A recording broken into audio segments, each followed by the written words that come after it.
शिवाय। शिवजी सदा सहाय। ओम नमः शिवाय। गुरुजी सदा सहाय। उमा सहित भगवान शिव का प्रागट्य, उनके द्वारा अपने स्वरूप का विवेचन तथा ब्रह्मा आदि तीनों देवताओं की एकता का प्रतिपादन। ब्रह्मा जी कहते हैं, हे नारद, भगवान विष्णु के द्वारा की हुई अपनी स्तुति सुनकर करुणानिधि महेश्वर बड़े प्रसन्न हुए और उमा देवी के साथ सहसा वहाँ प्रकट हो गए। उस समय उनके 5 मुख और प्रत्येक मुख में 3-3 नेत्र शोभा पाते थे। भाल देश में चंद्रमा का मुकुट सुशोभित था। सिर पर जटा धारण किए गौरवर्ण विशाल नेत्र शिव ने अपने संपूर्ण अंगों में विभूति लगा रखी थी।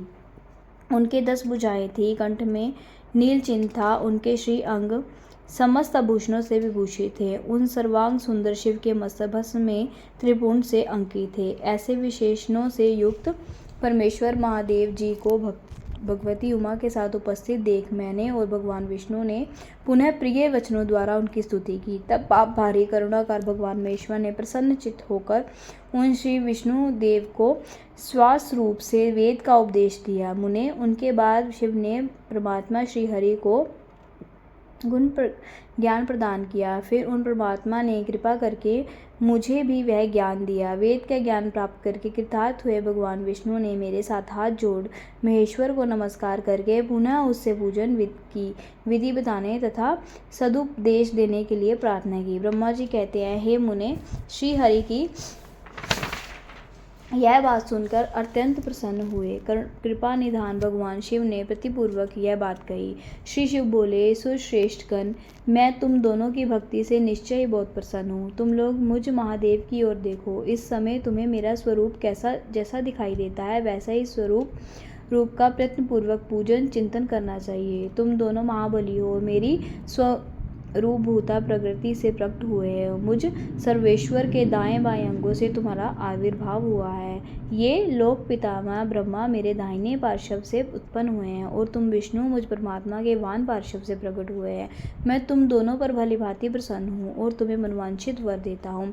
मेरी आज्ञा से तुम दोनों की मुझ में सुदृढ़ भक्ति हो। ब्राह्मण, तुम मेरी आज्ञा का पालन करते हुए जगत की सृष्टि करो और वत्स विष्णु, तुम इस सचराचर जगत का पालन करते रहो। हम दोनों से ऐसा कहकर भगवान शंकर ने हमें पूजा की उत्तम विधि प्रदान की, जिसके अनुसार पूजित होने पर वे पूजक को अनेक प्रकार से फल देते हैं। शंभु की उपयुक्त बात सुनकर मेरे सही श्री हरि ने महेश्वर को हाथ जोड़कर प्रणाम करके कहा। भगवान विष्णु बोले, प्रभु, यदि हमारे प्रति आपके हृदय में प्रीति उत्पन्न हुई है और यदि आप हमें वर देना आवश्यक समझते हैं तो हम यही वर मांगते हैं कि आप में हम दोनों की सदा अनन्य एवं अविचल भक्ति बनी रहे। ब्रह्मा जी कहते हैं,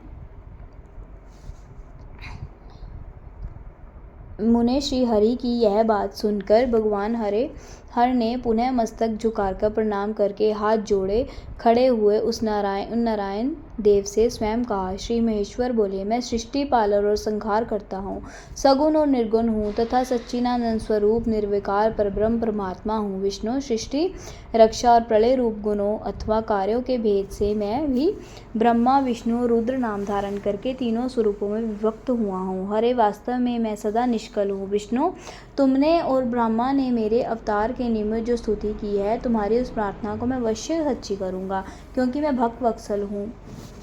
ब्राह्मण, मेरा ऐसा ही परम उत्कृष्ट रूप तुम्हारे शरीर में लोक में प्रकट होगा, जो नाम से रुद्र कहलाएगा। मेरे अंश से प्रकट हुए रुद्र की सामर्थ्य मुझसे कम नहीं होगी। जो मैं हूँ वही यह रुद्र है। पूजा की विधि विधान को दृष्टि से भी मुझ में और उनमें कोई अंतर नहीं है। जैसे ज्योति का जल आदि के साथ संपर्क होने पर भी उसमें स्पर्श दोष नहीं लगता, उसी प्रकार मुझ निर्गुण परमात्मा को भी किसी के संयोग से बंधन नहीं प्राप्त होता। यह मेरा शिव रूप है। जब रुद्र प्रकट होंगे तब वे भी शिव के ही तुल्य होंगे। महामुने, उनमें और शिव में प्रायपन का भी भेद नहीं करना चाहिए। वास्तव में एक ही रूप सब जगत में व्यवहार निर्वाह के लिए 2 रूपों में विभक्त हो गया है। अतः शिव और रुद्र में कभी भेद बुद्धि नहीं करनी चाहिए। वास्तव में सारा दृश्य ही मेरे विचार से शिव रूप है। मैं तुम ब्रह्मा तथा जो ये रुद्र प्रकट, वे सब के सब एक रूप हैं। इनमें भेद नहीं है। भेद मानने पर अवश्य ही बंधन होगा। तथापि मेरा शिव रूप ही सनातन है। यही सदा सब रूपों का मूलभूत कहा गया है, यह सत्य ज्ञान एवं अनंत ब्रह्मा है। ऐसा जानकर सदा मेरे से यथार्थ रूप का दर्शन करना चाहिए। ब्राह्मण सुनो, मैं तुम्हें एक गोपनीय बात बता रहा हूँ। मैं स्वयं ब्रह्मा जी की भ्रुकुटी से प्रकट होऊंगा। गुणों में भी मेरा प्रागट्य कहा गया है। जैसा कि लोगों ने कहा है, हर तामस प्रकृति के हैं, वास्तव में उस स्वरूप में अहंकार का वर्णन हुआ है। उस अहंकार को केवल तामस ही नहीं, वैकारिक भी समझना चाहिए, क्योंकि सात्विक देवगण वैकारिक अहंकारी की दृष्टि है। यह तामस और सात्विक आदि भेद केवल नाम मात्र का है, वस्तुत नहीं है। वास्तव में हर को तामस नहीं कहा जा सकता। ब्राह्मण, इस कारण तुम्हें ऐसा करना चाहिए। तुम तो इस सृष्टि के निर्माता बनो और श्रीहरि इसका पालन करे, तथा मेरे अंश से प्रकट होने वाले जो रुद्र हैं, वे इसका प्रलय करने वाले होंगे। ये जो उमा नाम से विख्यात परमेश्वरी प्रकृति देवी है, इन्हीं की शिव शक्ति भूता वाग्देवी ब्रह्मा जी का सेवन करेंगी। फिर इन प्रकृति देवी से वहाँ जो दूसरी शक्ति प्रकट होगी, वे लक्ष्मी रूप से भगवान विष्णु का आश्रय लेगी। तदंतर पुनः काली नाम से जो तीसरी शक्ति प्रकट होंगी, वे निश्चय ही मेरे अंशभूत रुद्रदेव को प्राप्त होंगी। वे कार्य की सिद्धि के लिए वहाँ ज्योतिर्रूप से प्रकट होंगी। इस प्रकार मैंने देवी का शुभ स्वरूपा पराशक्तियों का परिचय दिया। उनका कार्य क्रमशः सृष्टि पालन और संहार का संपादन ही है। सुश्रेष्ठ, ये सबकी सब मेरी प्रिया प्रकृति देवी की अंशभूता है। हे हरे, तुम लक्ष्मी का सहारा लेकर कार्य करो। ब्राह्मण, तुम्हें प्रकृति की अंशभूता वाग देवी को पाकर मेरी आज्ञा के अनुसार मन से सृष्टि कार्य का संचालन करना चाहिए। मैं अपनी प्रिया की अंशभूता परापर काली का आश्रय ले रुद्र रूप से प्रलय संबंधी उत्पन्न कार्य करूंगा। तुम सब लोग अवश्य ही संपूर्ण आश्रमों तथा उनसे भिन्न अन्याय विविध कार्यों द्वारा चारों वर्णों से भरे हुए लोक की सृष्टि एवं रक्षा आदि करके सुख पाओगे। हरे, तुम ज्ञान विज्ञान से संपन्न तथा संपूर्ण लोगों के हितैषी हो, अतः अब मेरी आज्ञा पाकर जगत में सब लोगों के लिए मुक्तिदाता बनो। मेरा दर्शन होने पर जो फल प्राप्त होता है, वही तुम्हारा दर्शन होने पर भी होगा। मेरी ये बात सत्य है, सत्य है, इसमें संशय के लिए स्थान नहीं है। मेरे हृदय में विष्णु है और विष्णु के हृदय में मैं हूँ। जो इन दोनों में अंतर नहीं समझता, वही मुझे विशेष प्रिय है। श्री हरि मेरे बाएं अंग से प्रकट हुए हैं, ब्रह्मा का दाहिने अंग से प्रागट्य हुआ है, और जो महाप्रलयकारी विश्वात्मा रुद्र मेरे हृदय प्रादुर्भूत होंगे। विष्णु, मैं ही सृष्टि पालन और संहार करने वाले रज आदि त्रिविध गुणों द्वारा ब्रह्मा, विष्णु और रुद्र नाम से प्रसिद्ध हूँ। तीनों रूपों में पृथक पृथक प्रकट होता हूँ। साक्षात शिव गुणों से भिन्न है, वे प्रकृति और पुरुष से भी परे हैं। अद्वितीय, नित्य, अनंत, पूर्ण और निरंजन पर ब्रह्मा परमात्मा है। तीनों लोकों का पालन करने वाले श्री हरि भीतर तमोगुण और बाहर सत्व गुण धारण करते हैं। त्रिलोकी का संहार करने वाले रुद्र देव भीतर सत्व गुण और बाहर तमोगुण धारण करते हैं, तथा त्रिभुवन की सृष्टि करने वाले ब्रह्मा जी बाहर और भीतर से रजोगुणी हैं। इस प्रकार ब्रह्मा, विष्णु तथा रुद्र, इन तीन देवताओं में गुण हैं, परंतु शिव गुणातीत माने गए हैं। विष्णु, तुम मेरी आज्ञा से इन सृष्टिकर्ता पितामह का प्रसन्नता पूर्वक पालन करो। ऐसा करने से तीनों लोकों में पूजनीय होगे। श्री हरि को सृष्टि की रक्षा का भार एवं भोग मोक्ष दान का अधिकार दे भगवान शिव का अंतर ध्यान होना। परमेश्वर शिव बोले, उत्तम व्रत का पुण्य तत्काल भस्म हो जाएगा। पुरुषोत्तम पालन करने वाले हरे, अब तुम विष्णु, तुमसे द्वेष करने के कारण मेरी दूसरी आज्ञा सुनो। उसका पालन करने से तुम सदा समस्त लोकों में माननीय और पूजनीय बने रहोगे। ब्रह्मा जी के द्वारा रचे गए लोकों में जब कोई दुख या संकट उत्पन्न हो, तब तुम उन संपूर्ण दुखों का नाश करने के लिए सदा तत्पर रहना। तुम्हारे संपूर्ण दुस्सह कार्यों में मैं तुम्हारी सहायता करूंगा। तुम्हारे जो दुर्जय और अत्यंत उत्कट शत्रु होंगे, उन सबको मैं मार गिराऊंगा। हरे, तुम नाना प्रकार के अवतार धारण करके लोक में अपनी उत्तम कीर्ति का विस्तार करो और सबके उद्धार के लिए तत्पर रहो। तुम रुद्र के ध्येय हो और रुद्र तुम्हारे ध्येय हैं। तुम में और रुद्र में कुछ भी अंतर नहीं है। जो मनुष्य रुद्र का भक्त होकर तुम्हारी निंदा करेगा, उसका सारा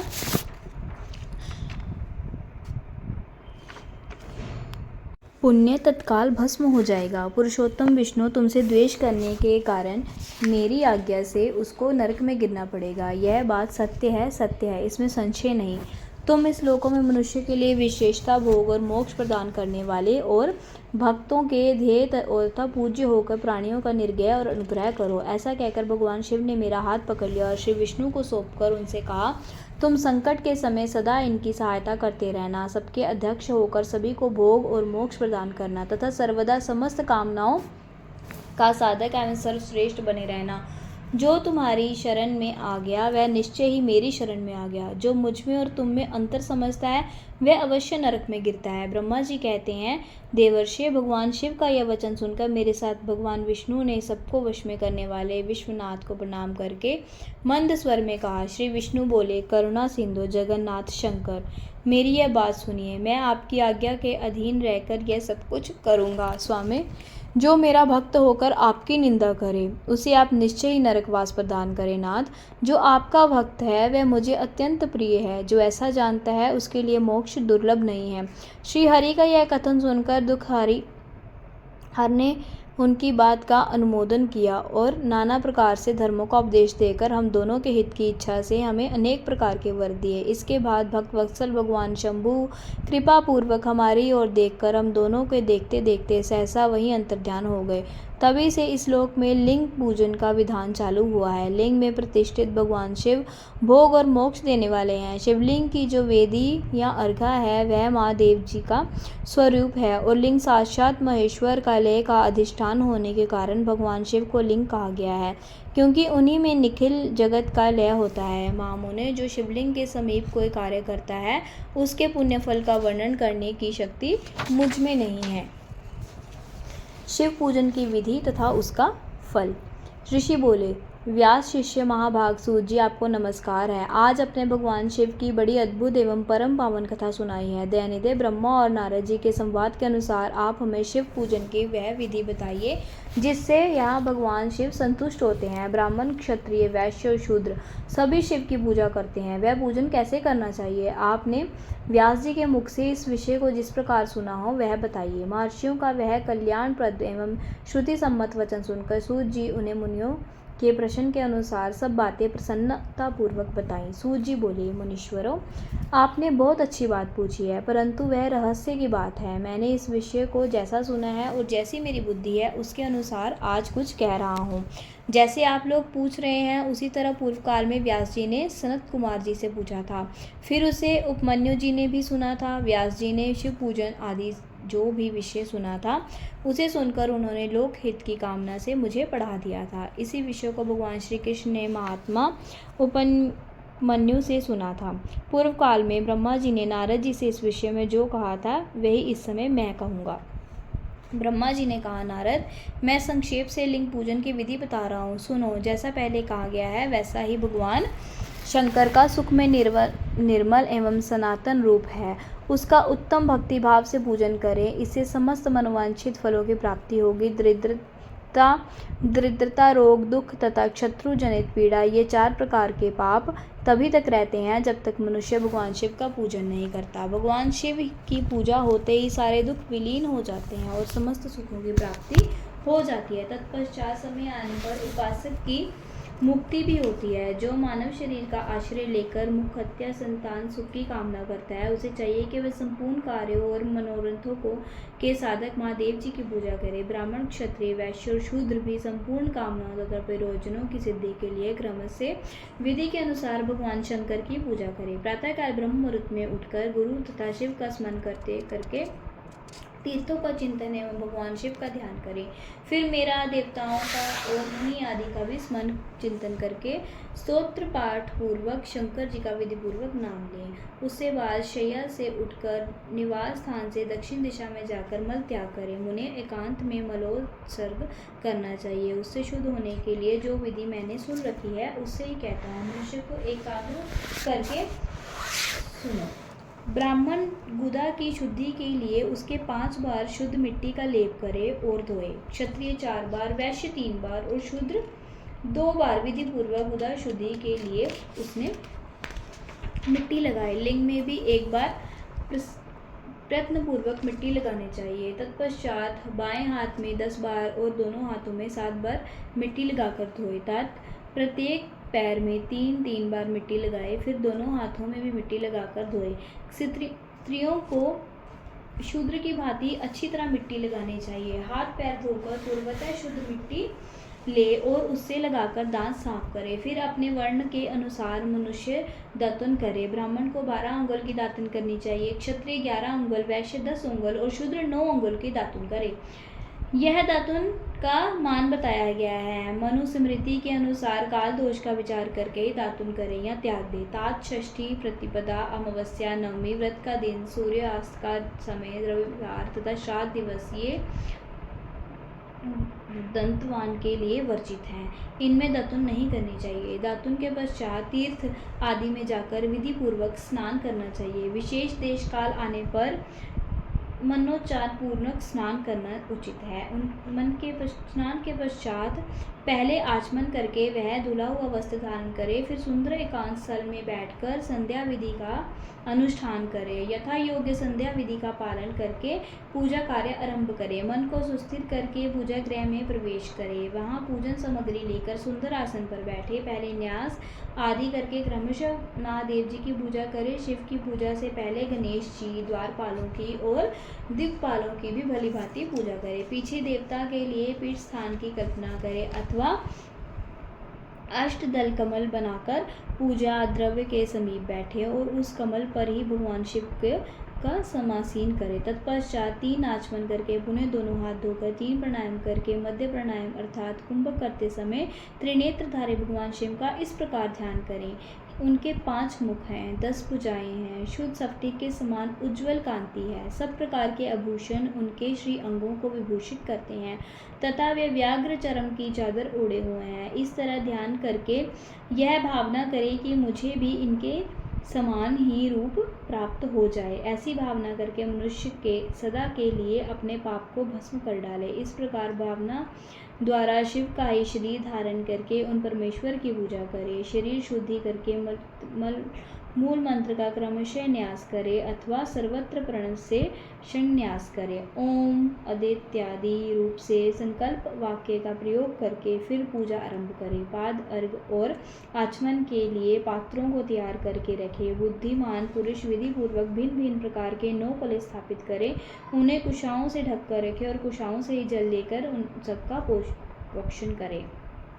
तत्पश्चात उन सभी पात्रों में शीतल जल डाले। फिर बुद्धिमान पुरुष देखभाल कर प्रणव मंत्र के द्वारा उन्हें निम्नांकित द्रव्यों को डाले। खस और चंदन को पात्र में रखें। चमेली के फूल, शीतल चीनी, कपूर, बड़ की जड़ तथा तमाल, इन सबको यथोचित रूप से कूटकर पीसकर चूर्ण बना ले और आचमन के पात्र में डाले। इलायची और चंदन को सभी पात्रों में डालना चाहिए। देवाली देव महादेव जी के पार्श्व भाव में नंदीश्वर का पूजन करे। गंध, धूप तथा भांति भांति के दीपों द्वारा शिव की पूजा करे। फिर लिंग शुद्धि करके मनुष्य प्रसन्नता पूर्वक मंत्र समूहों के आदि में प्रणव तथा अंत में नमः पद जोड़कर उनके द्वारा इष्ट देव के लिए यथोचित आसन की कल्पना करें।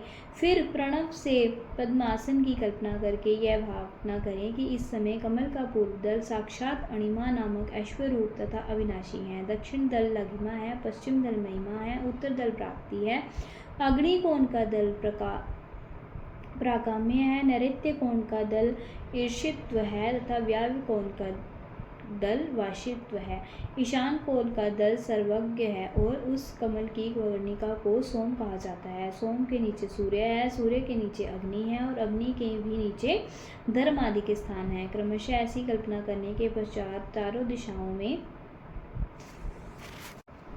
अव्यक्त, महत्वक्त, अहंकार तथा उनके विकारों की कल्पना करें। सोम के अंत में सत्व, रज और तम, इन तीनों गुणों की कल्पना करें। इसके बाद सदोजान, प्रज्ञापति इत्यादि मंत्र से परमेश्वर शिव का आवाहन करके ओम वामदेवाय नमः इत्यादि वामदेव मंत्र से उन्हें आसन पर विराजमान करें। फिर ओम तत्पुरुषाय विद्महे इत्यादि रुद्रा गायत्री द्वारा इष्ट देव का सानिध्य प्राप्त करें तथा अघोर भोग आदि इत्यादि अघोर मंत्र से वहाँ निरुद्ध करें। फिर ईशान सर्वविद्वान इत्यादि मंत्र से आराध्य देव का पूजन करें। पाद्म और आचमनीय अर्पित करके अर्घ्य दे। तत्पश्चात गंध और चंदन मिश्रित जल से विधिपूर्वक रुद्रदेव को स्नान कराएं। फिर पंचगव्य निर्माण की विधि से 5 द्रव्यों को एक पात्र में लेकर प्रणव से ही अभिमंत्रित करके उन मिश्रित गव्य पदार्थों द्वारा भगवान को नहलाए। तत्पश्चात पृथक पृथक दूध, दही, मधु, गन्ने के रस तथा घी से नहलाकर समस्त अभिष्टों के दाता और हितकारी पूजन महादेव जी का प्रणव के उच्चारण पूर्वक पवित्र द्रव्यों द्वारा अभिषेक करें। पवित्र जल पात्र में मंत्रोच्चार पूर्वक जल डालें। डालने से पहले साधक श्वेत वस्त्र से उस जल को यथोचित रीति से छान ले। उस जल को तब तक दूर न करे जब तक इष्ट देव को चंदन न चढ़ा ले। तब सुंदर अक्षतों द्वारा प्रसन्नता पूर्वक शंकर जी की पूजा करें। उनके ऊपर कुश, उपमार्ग, कपूर, चमेली, चंपा, गुलाब, श्वेत कनेर, बेला, कमल और उत्पल आदि भांति भांति के अपूर्व पुष्प एवं चंदन आदि चढ़ाकर पूजा करें। परमेश्वर शिव के ऊपर जल की धारा गिरते रहे, इसकी भी व्यवस्था करें। जल से भरे भांति भांति के पात्रों द्वारा महेश्वर को नहलाए। मंत्रोच्चार पूर्वक पूजा करनी चाहिए, वह समस्त फलों को देने वाली है। तात अब मैं तुम्हें समस्त मनोवांछित कामनाओं को की सिद्धि के लिए उन पूजा संबंधी मंत्रों से संक्षेप में बता रहा हूँ। सावधानी के साथ सुनो।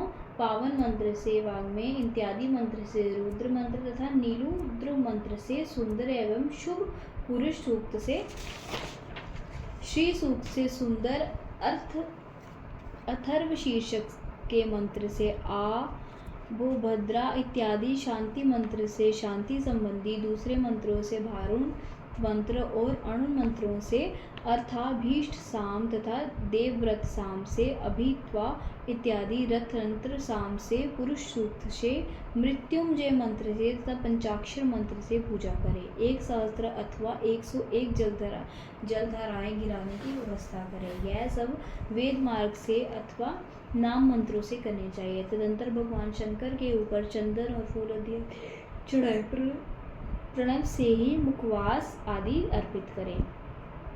इसके बाद जो स्फटिक मणि के समान निर्मल, निष्कल, अविनाशी, सर्वलोक कारण, सर्वलोकमय परम देव है, जो ब्रह्मा, रुद्र, इंद्र और विष्णु आदि देवताओं की भी दृष्टि में नहीं आते। विद्वानों ने जिन्हें वेदांत में मन वाणी के अगोचर बताया है, जो आदि मध्य और अंत से रहित तथा समस्त रोगियों के लिए औषध रूप है, जिनकी शिव तत्व के समान ख्याति है तथा जो शिवलिंग के रूप में प्रतिष्ठित है, उन भगवान शिव का शिवलिंग के मस्तक पर प्रणवन मंत्र से ही पूजन करें। धूप, दीप, नैवेद्य, सुंदर तांबूल एवं सुरमय आरती द्वारा यथोक्त विधि से पूजा करके स्तोत्रों तथा अन्य नाना प्रकार के मंत्रों द्वारा उन्हें नमस्कार करें। फिर अर्घ्य देकर भगवान के चरणों में फूल बिखेरें और साष्टांग प्रणाम करें कि देवेश्वर शिव की आराधना करें। फिर हाथ में फूल लेकर खड़ा हो जाए और दोनों हाथ जोड़कर निम्नांकित मंत्र से सर्वेश्वर शंकर की पुनः प्रार्थना करें।